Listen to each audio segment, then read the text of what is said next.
আসসালামু আলাইকুম রাহমাতুল্লাহি ওবারাকাতুহু। আমার আজকের রেসিপি মুরগির পা ও গলা দিয়ে রান্নার তরকারি। প্রথমে আমি মুরগির পাগুলোকে ভালোভাবে পরিষ্কার করে নিয়েছি এবং গলাগুলোকে ভালোভাবে পরিষ্কার করে গরম পানি দিয়ে ভালোভাবে ধুয়ে নিয়েছি। করলা কুচি করে নিয়েছি। প্রথমে হাঁড়িতে তেল গরম করে ভালোভাবে তেল গরম হওয়ার পর পেঁয়াজ লাল লাল করে ভেজে নিয়েছি। পেঁয়াজ ভালোভাবে ভাজা হওয়ার পর হলুদের গুঁড়া ও আদা রসুন বাটা দিয়ে ভালোভাবে ভেজে নিয়েছি। সামান্য পানি দিয়ে মরিচের গুঁড়া, স্বাদ মতো লবণ ও গরম মশলা দিয়ে ভালোভাবে মশলা কষিয়ে নিয়েছি।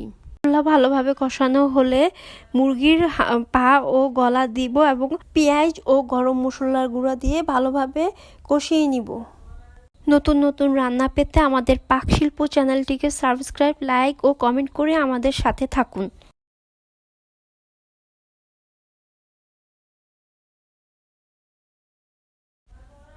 মুরগির পা ও গলা ভালোভাবে কষে আসলে কাঁচামরিচ ও পানি দিব এবং নেড়ে নেড়ে সিদ্ধ করে নিব।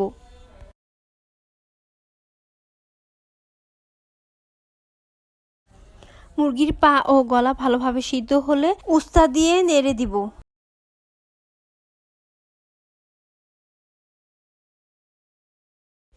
নেড়ে ঢাকনা দিয়ে দিব। হালকাভাবে মাঝে মাঝে নেড়ে দিব। পানি শুকিয়ে আসলে ভাজা সামান্য জিরার গুঁড়া দিব সুন্দর একটা ফ্লেভারের জন্য।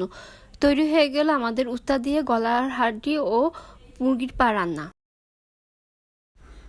ভিডিওটি শেষ পর্যন্ত থাকার জন্য সকলকে ধন্যবাদ। আসসালামু আলাইকুম রাহমাতুল্লাহি ওয়া বারাকাতুহু।